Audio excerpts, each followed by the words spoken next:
Hello, and today we're going to talk a little bit about self-confidence. First off, disclaimer, I'm not a therapist, I'm not a psychologist, so take things that I say with a pinch of salt, and also don't take advice from a random guy on the internet. But now that's out of the way, let's start then. So, what is self-confidence? Let's start with why I'm doing this. Self-confidence is something that I'm not the best at, and it's taken me quite a few years of working and living to figure it out and be a bit more confident in my own abilities. So the video is mainly to try and help people like me who are a bit more introverted. Hopefully I can help them figure it out a bit earlier on in their life, because I think self-confidence is incredibly important for individual success. No one's really going to believe in you if you don't even believe in yourself. So where does self-confidence come from? Well, it comes from yourself.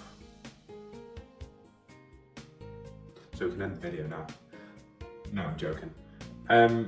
The question that I think we should ask is, how do we obtain the self-confidence? And I think there are three main things that allow us to do that. First one I would say is knowledge and skills. Second one is the process of speaking to strangers.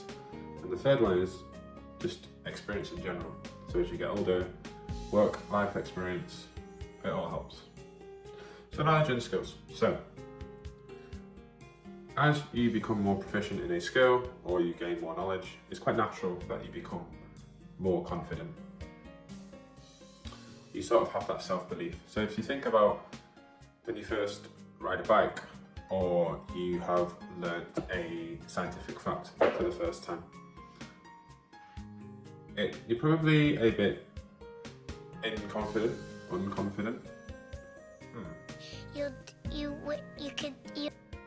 Not confident about it, and as you do more, as you ride the bike more, or as you learn more scientific facts, you feel that you can add more value to a conversation regarding these things. So for example, if you get really good at riding the bike, then you have the confidence to go cycling with your friends.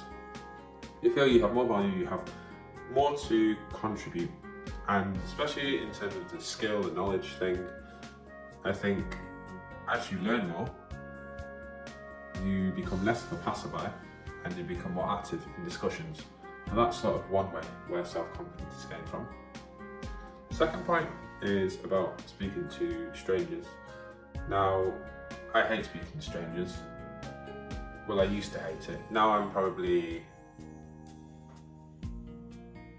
dislike it. But anyway, I'm getting used to it, to be honest. And speaking to strangers doesn't exactly have to be a random stranger from the street. I'm talking about even colleagues at work that you have never met before. A lot of the times it can be daunting when you meet a whole new team.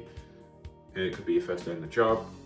You could be 2 years into the job but just meet an entirely different team. And a lot of these people can be seniors as well, so it can be quite daunting that way as well. But in actual fact, we do sort of speak to strangers every day. When we go to the supermarket to buy groceries, well actually I suppose with a self-checkout. Anyway, or if you go and buy a coffee, it requires you to sort of speak to people in order to get what you want, essentially. And I think the biggest reason why we are so apprehensive about speaking to strangers is sort of the uncertainty. We're not really sure how they'll react, we're not really sure how they will respond. So we decide, oh, let's just avoid it. The thing with speaking to strangers and doing it often, over and over again, it forces you to adapt.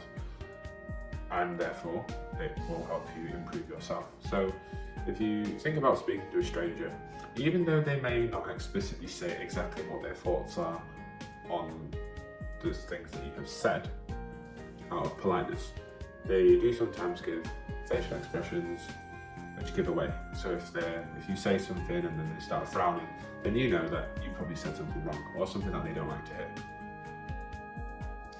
So I think speaking to strangers is a great way to sort of build that confidence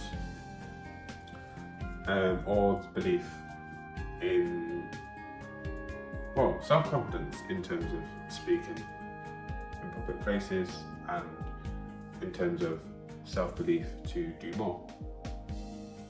And the last one is experience.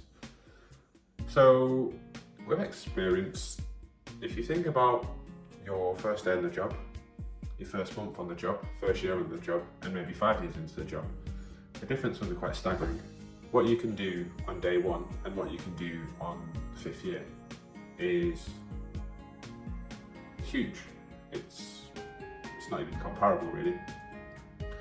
And as you get older as well, do you get wiser? Well, yeah, I guess you do to an extent. Well, most people do. But the point I'm trying to make is you naturally become a bit more confident. And I think half of that, to be fair, is from a what the hell attitude. Oh, I'm getting old now. Who cares? Whatever floats your boat, really. But I also think you naturally become better at doing stuff with experience as well. And that experience, you can leverage that to be confident. If you position it in the mind frame, well, I've done it for X number of years or X number of months, so therefore I am confident in what I'm saying. Actually, I do have something to contribute. So self-confidence overall is definitely a good thing. You do have to be careful with the difference between confidence and arrogance though, because there is a fine line. You don't want to become that obnoxious idiot that everyone hates.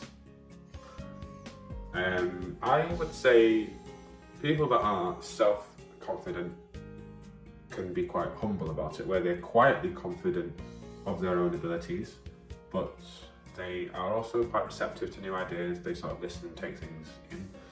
That's the opposite of someone who is arrogant, because they usually tend to think that they are right. They think their ideas are gold and they just shut off everyone else when they start to talk. So don't be that guy. Yeah, I think the self-confidence is important because someone said to me before, if you don't ask, you don't get. That's very true with a lot of things in life. To get what you want out of life, you do have to start by asking the question.